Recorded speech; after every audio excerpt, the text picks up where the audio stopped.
Hello everyone, આપણે આગળના વિડીયોમાં જોયું સેન્ટેન્સનું બેઝિક સ્ટ્રક્ચર જોયું, જેમાં આપણે સબ્જેક્ટ, વર્બ અને ઓબ્જેક્ટ વિશે જાણે. હવે આપણે જાણીશું સબ્જેક્ટ વિશે. બરાબર? તો સબ્જેક્ટનું આપણે શું શીખશું? આપણે આજે સબ્જેક્ટ શું છે, એને કેવી રીતે ઓળખવું, એને સબ્જેક્ટમાં શું શું આવે, તો આઈ, યુ, હી, સી, ઇટ, વી, દે. તેના દરેકના 5 એક્ઝામ્પલ જોશું અને છેલ્લે આપણે એના અંતે પ્રેક્ટિસ કરશું. બરાબર? તો સબ્જેક્ટ એટલે કોણ? સબ્જેક્ટ એટલે કોણ કામ કરે છે. તો એના એક્ઝામ્પલ જો, I eat food, Riya reads a book, they play cricket. આમાં સબ્જેક્ટ કોણ છે? આઈ, રિયા, તે. હંમેશા ફર્સ્ટ સેન્ટેન્સમાં ફર્સ્ટ જે આપ્યું હોય વર્ડ એને સબ્જેક્ટ કહેવાય. બરાબર? વસ્તુ, વ્યક્તિ, પ્રાણી જે એક્શન કરે તેને સબ્જેક્ટ કહેવાય. સબ્જેક્ટ કેવી રીતે વર્ક કરે છે? તો જુઓ, રાહુલ પ્લેસ ક્રિકેટ. તો હું પ્લેસ ક્રિકેટ? તો રાહુલ. તો રાહુલ શું થયું? સબ્જેક્ટ થયું. બરાબર? રાહુલ. ચલો હવે પર્સનલ પ્રોનાઉન્સ વિશે જાણીએ. જુઓ, બાજુમાં સબ્જેક્ટ આપ્યું છે અને બીજી સાઈડ ગુજરાતી મિનિંગ આપેલા છે. તો આઈ એટલે હું, યુ એટલે તમે, તું, હી એટલે તે એટલે પુરુષમાં, સી તે એટલે સ્ત્રીમાં, ઇટ એટલે તે વસ્તુ પ્રાણીમાં, વી અમે આપણે, ધે તેઓ તે લોકો. ઇટ આમાં ઇટ નિર્જીવ વસ્તુમાં આવશે, જે પ્રાણી હોય, વસ્તુ હોય, ઝાડવા હોય એ બધામાં ઇટ આવશે. બરાબર? તો ચાલો આપણે જાણીએ આઈ વિશે. આઈ એટલે હું. તો જો example, I learn English, I play cricket, I read books, I drink tea, I watch TV. તમે રિપીટ કરો. બરાબર? હવે યુ વિશે જાણો. યુ એટલે તમે, તું.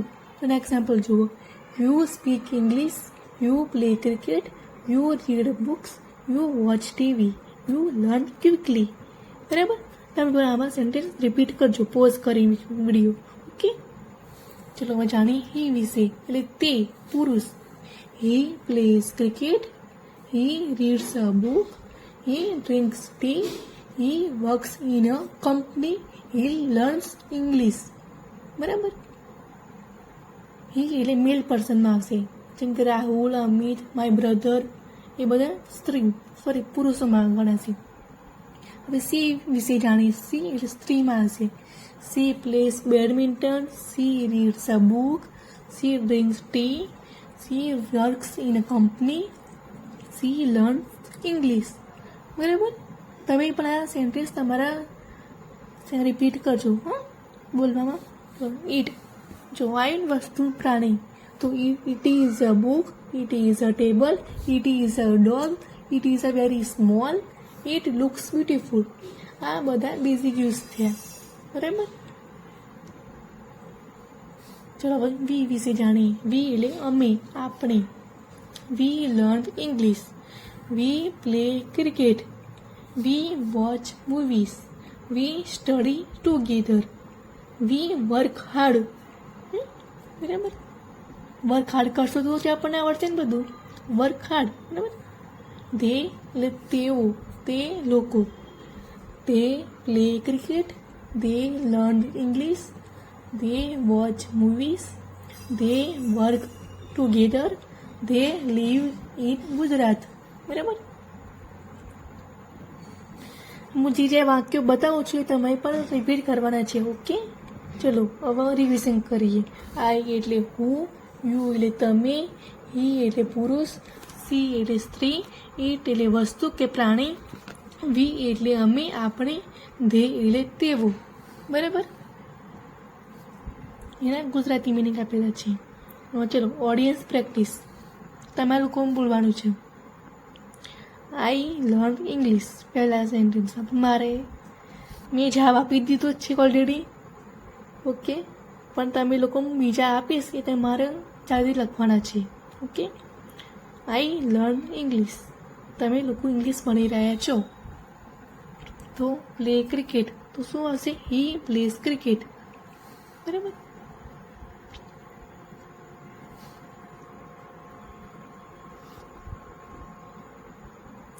આમાં વી પણ આવે, ધે પણ આવે. એ તમારા પર ડિપેન્ડ છે તમારે શું લખવું. બરાબર. ચલો ત્રીજું સેન્ટેન્સ. તો આમાં પણ એવું જ છે. તો વી વોચ મૂવીઝ. આપણે મૂવીઝ જોઈ રહ્યા છીએ. બરાબર.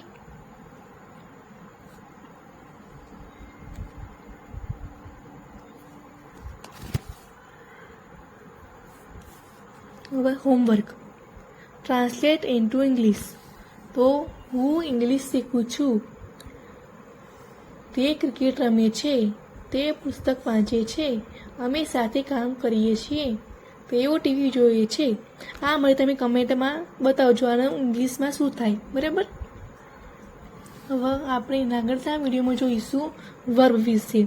ગો, ઈટ, પ્લે, રીડ, લર્ન. આના સિવાય બીજા પણ વર્બ હશે આગળના વિડીયોમાં. Okay, thank you. સબસ્ક્રાઈબ કરો, લાઈક કરો, શેર કરો મારા વિડીયોની. Okay, thank you.